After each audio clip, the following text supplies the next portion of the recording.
आज के इस सही मायनों में छोटी मीटिंग लेने का मैंने बताया था, लेकिन इतने लोग आ गए तो कहीं ना कहीं बड़ी मीटिंग हो गई। यहाँ का कमिश्नरेट बन रहा है, आईएएस ऑफिसर रहेगा। सारे आईएएस ऑफिसर हर डिस्ट्रिक्ट के अंदर 1200 से 1500 स्क्वायर फीट का ऑफिस रहेगा। वहां माइनॉरिटी डिपार्टमेंट रहेगा, वहां मौलाना आजाद फाइनेंस कॉर्पोरेशन रहेगा, वहां वक्फ बोर्ड भी रहेगा।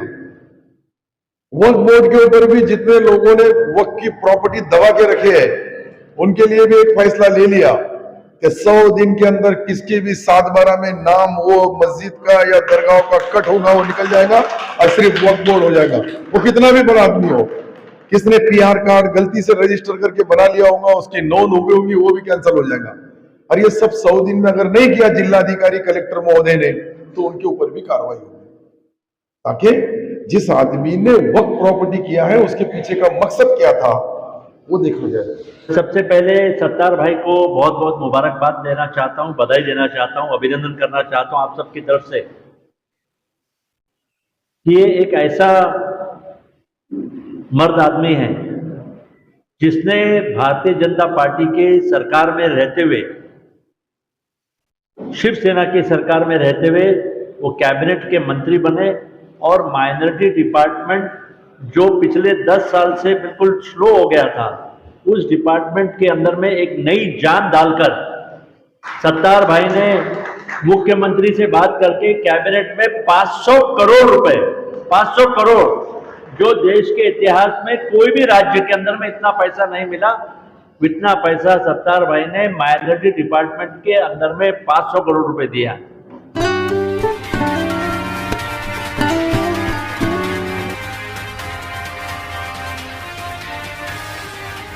बात चल रही है, एसबीआई से बात चल रही है, इंडियन बैंक से बात चल रही है। एक आदमी को, एक परिवार को 10 लाख रुपए लोन दिया जाएगा। वो लोन में से 2.5 लाख रुपए सब्सिडी दी जाएगी। 2.5 लाख उसको सब्सिडी देंगे, 7.5 लाख मैं तो सरकार को ये बताया कैबिनेट में कि उसका ब्याज जो है वो सरकार ने भरना, और वो 7.5 लाख रुपए उसने भरना, ताकि 10 लाख के घर का वो मालिक हो जाए। ये अगर नहीं करेंगे तो फिर 100 साल तक, 50 साल तक कुछ नहीं होने वाला है। हर साल 3 घर आते, 4 आते, 10 आते, 15 आते, 20 आते हैं। इसलिए 5, 25, 25 हजार, 50 हजार ऐसा टारगेट लेके चले तो उसका बहुत बड़ा फायदा हमको मिल सकता है।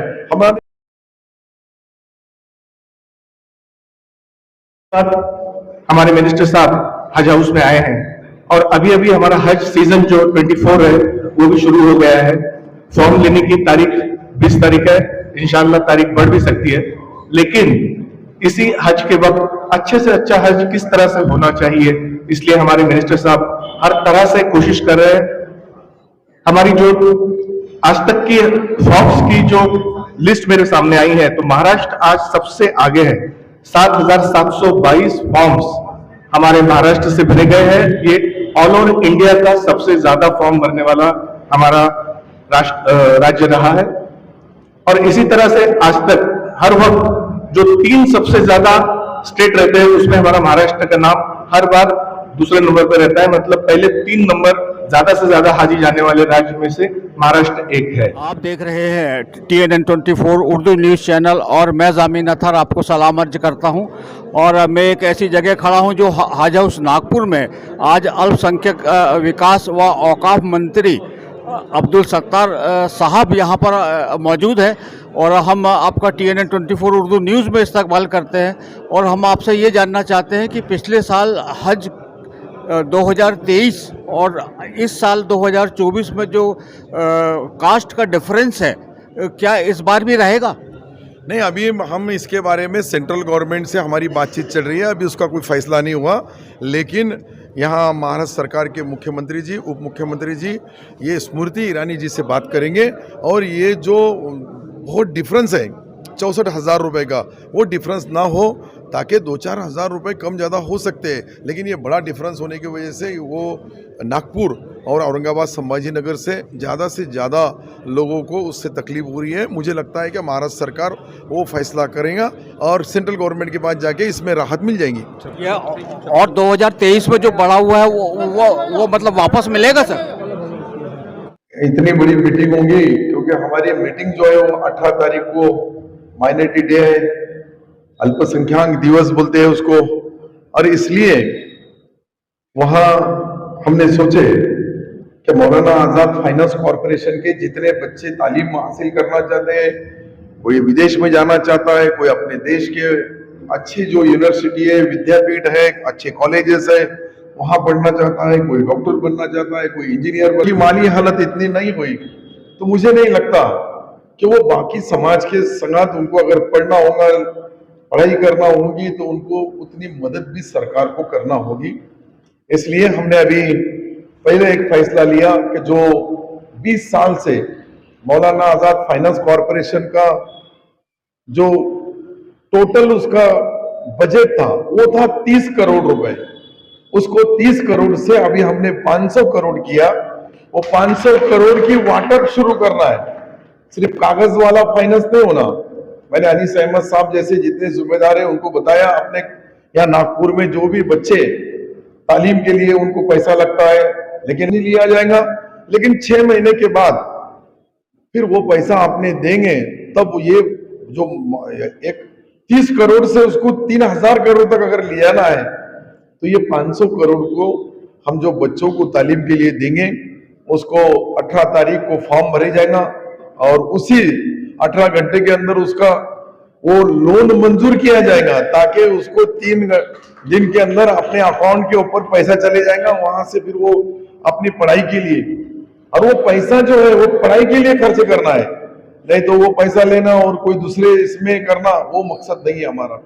महिलाएं हैं, महिला बचत गट है, जो मुस्लिम के हैं उनको 2-2 लाख रुपए छोटे व्यवहार, छोटे बिजनेस करने के लिए दिए जाएंगे, ताकि 10-12 महीने जमा होके एक महिला बचत गट बना दी। जैसा देखा आपने कि बांग्लादेश की जो करेंसी है, वहां की देश की जो आर्थिक परिस्थिति नाजुक थी, लेकिन उन बहनों ने सरकार को सक्षम करने, ताकि उन्होंने बहनों ने वो पैसा वापरना, अपना भरना, दूसरी बहनों के लिए काम आना, ये उसके पीछे का मकसद है। हम एक घरकुल की योजना लाना चाहते हैं। घरकुल मुस्लिम भाइयों को, कई पत्थर के घर में रहता है, कई कूड़ के घर में रहता है, कोई सादे घर में रहता है, उसको भी आरसीसी, उसको भी अच्छा घर मिलना चाहिए। इसलिए अभी मुझे लगता है कि कुछ दिन के अंदर हम कुछ बैंकों से, हमें मौलाना आजाद फाइनेंस कॉरपोरेशन में हमने 5 लाख का एक इंडिविजुअल बच्चे को पढ़ाई के लिए उसको कर्ज 5 लाख रखे थे, मैं वो 5 लाख से अभी 20 लाख कर रहा हूं, कि ताकि उसको डॉक्टर इंजीनियर बनना होगा तो 5 लाख में नहीं बन सकता, लेकिन 20 लाख रुपए अगर खर्च करके बनता है तो जरूर उसको उसका फायदा बहुत बड़े पैमाने पे होगा। एक हमारा जो ये महामंडल है, ये जो हमारा कॉरपोरेशन है, उसके अंदर 169 लोगों की जो भर्ती करने का हमने उसकी प्रक्रिया, उसके प्रोसेस चालू हो गए। उसमें 89 जगह हम अभी 1 महीने के अंदर भर देंगे, ताकि तुम्हारे काजी साहब आपके हाथ के नीचे जैसा आपका हज कमेटी है, वैसा हमारा बड़ा डिपार्टमेंट जो मौलाना आजाद फाइनेंस कॉरपोरेशन है उसको, और माइनॉरिटी डिपार्टमेंट के जो जितने पद है वो सारे भरे जाएंगे, ताकि 1 महीने के अंदर वो डिपार्टमेंट में बाहर से उधार का सिंदूर लोग लेते हैं, उसके ऊपर वो चलाते, वो चलने वाला नहीं है। उसको चलाने के लिए पूरी बाकी समाज के, बाकी कौम के, बाकी धर्म के लोगों को जो है वो इनको मिलना चाहिए, यही उसके पीछे का मकसद है। अभी जो हमारे पास बाकी समाज के आदिवासी भाई, मागासवर्गीय भाई, ये लोगों को लिए विदेश में जाने के लिए उनको उनके तरफ से गवर्नमेंट वो महामंडल उनको पैसे देता है। उस तरह से अब माइनॉरिटी डिपार्टमेंट, हमारे बच्चे अगर 200 ऐसे हमने विद्यापीठ कॉलेज चुने हैं दुनिया भर के, क्या दुनिया में उसको पीजी करने के लिए जाना होगा तो एक बच्चे को 40 लाख रुपए जो दूसरे समाज पे खर्चे, वो पहली बार माइनॉरिटी के बच्चे भी पहला ये साल होगा कि ये साल से चालू हो जाएंगे, हर साल जाएंगे और उसका पैसा सरकार खर्चा करेंगे, क्योंकि उसकी माली हालत नहीं हो, टैलेंट है, ब्रिलियंट है, होशियार है, होनार है, लेकिन पैसा नहीं है। पैसे के सिवा दुनिया में पढ़ाई नहीं होती। दुनिया में जाना है तो वहां का खर्चा, वहां की यूनिवर्सिटी, वहां के विद्यापीठ, वहां के उनके जो भी बाकी के जितने प्लेन से लेके तो वहां रहने तक जो खर्चा आता है, वो खर्चा हमने करने का फैसला लिया है। और इस साल से पहली बार हम 27 बच्चे सेलेक्ट करके भेजेंगे। फिर जैसे जैसे डिमांड आएंगे, जिस जिस तरह से और भी लोगों को लगता है कि ज्यादा बच्चे उसको 100 किया जाए, 100 करेंगे। उनका भी हक उनको मिलना चाहिए। तो ये सारी चीजें अभी एक माइनर तालीमी हमारे जितने इदारे हैं उनको दीनी तालीम होना चाहिए, पर दीनी तालीम के साथ दुनियाई तालीम भी होना चाहिए। अगर वो दुनियाई तालीम नहीं मिले तो उसको क्या मिलेगा? पहले दीन हमारे यहाँ है, वो पक्का है, वो रहना चाहिए, उसमें कोई शक नहीं है। लेकिन हमारे मदरसे चलते हैं, वहां से अच्छे स्कूल में उनको गाड़ी ले जाना चाहिए, वहां से 5 घंटे पढ़ा के फिर मदरसे में लाके कर दो, चलो वो दीनी तालीम। पर दीनी तालीम के साथ दुनियाई तालीम नहीं होगी तो मुझे लगता नहीं कि जो हमारा मकसद वो कामयाब हो। डॉक्टर बाबा साहब अम्बेडकर जी ने क्या बताया कि पढ़ाई ये शेरनी का दूध है। तो उसका मकसद समझो आप, क्या बोलने का उनका मकसद होगा। जब तक हम तालीम लेंगे नहीं तब तक हमको मालूम नहीं पड़ेगा दुनिया में क्या चल रहा है।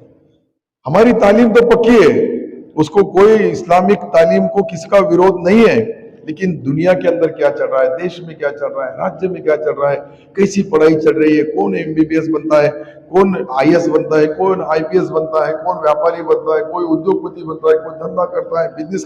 ये सारी चीजें जो है इसके साथ बरोबरी में आने के लिए उसको जो मैंने एक्स्ट्रा 500 करोड़ दिया, जो अभी अनीस अहमद साहब ने बताया कि 20 साल में हमको 30 करोड़ रुपए मिले। अरे हमारी पॉपुलेशन ही 18% है, उसके हिसाब से हमारी कमाई में का भी आधा हिस्सा मिल गया तो भी हमारा होगा काजी साहब। लेकिन काजी साहब देते नहीं, काजी साहब तो उधर सरकार का ऑर्डर मानते हैं, लेकिन हम जहां से शुरू हो जाते हैं वहां से सरकार शुरू होता है, सरकार रुकता नहीं। मैं बता रहा हूं आपको, देखो ये मेरे पास अभी 10 और बाकी है, मतलब 10 महीने बाकी है। ये 10 महीने में जो जो फैसले लिए जाएंगे वो ता कयामत तक मैं रहो ना रहो। मेरा भी आप प्रति का पोस्ट बोलते ना, मराठी में प्रतिचा पोस्ट चालू है अपना, है अभी जाना है मानसून वापिस करें कि हमारे माइनॉरिटी डिपार्टमेंट के बच्चे कम रहते हैं, तुम उसको 30 का नियम लगा देंगे। वो 30 बच्चे अगर नहीं रहे तो डिवीजन बंद हो जाएगा, स्कूल बंद हो जाएगा, और वो बंद हो जाएगा तो उनकी तालीम कैसी होगी। इसलिए उनको 20 किया जाए, बाकी को 60 करो 70 करो, उनका पॉपुलेशन बड़ा है। लेकिन माइनॉरिटी डिपार्टमेंट को उर्दू की तालीम में भी मराठी के तीनों चारों भाषाओं को उसमें मिक्स है। कुछ लोगों को लगता है कि सिर्फ मुसलमान उर्दू बोले तो मुसलमान नहीं, ये तो राष्ट्रीय भाषा थी, एक जमाने में राष्ट्रीय भाषा थी। मैंने बहुत लोगों से कभी कभी उसके संगत में दिमाग, अभी अपने पास जो हम पहले 25,000 रुपए हम देते थे, उसको अभी हमने शिष्यवृत्ति जो है बच्चों के लिए वो 50,000 रुपए कर दिया। वो 50,000 रुपए भी उनको सारी चीजें जो है ये मिलना चाहिए, ना तो ये 500 करोड़ लगे, खर्चा क्या करेंगे? इसके लिए इसको डबल करना होगा। जो हमारे बिजनेसमैन धंधा करना चाहते हैं, व्यापार बिजनेस करना चाहते हैं, नौजवान बच्चे, उनको लोन नहीं मिलता है, हम लोन देंगे, उनको धंधा करने के लिए भी देंगे। 10 लाख 20 लाख 30 लाख जो देना है देंगे, धंधा भी करना, पैसा भी कमाना। और उधर सवई दिड़ई से लेते हैं 17% 12%, यहाँ तो 4% से लेके 7% तक हाईएस्ट, वो रेट के ऊपर उनको पैसा देंगे ताकि तुम ये पैसे पे पैसा कमाओ, तुम्हारे भी बाल बच्चों को पालो, सरकार का भी पैसा दो, और ये पैसा वापरो और फिर दो तो दूसरे मुसलमान को काम आएंगे। बाकी तुम काम करो कैबिनेट में। खुदा हाफिज, जय हिंद, जय महाराष्ट्र।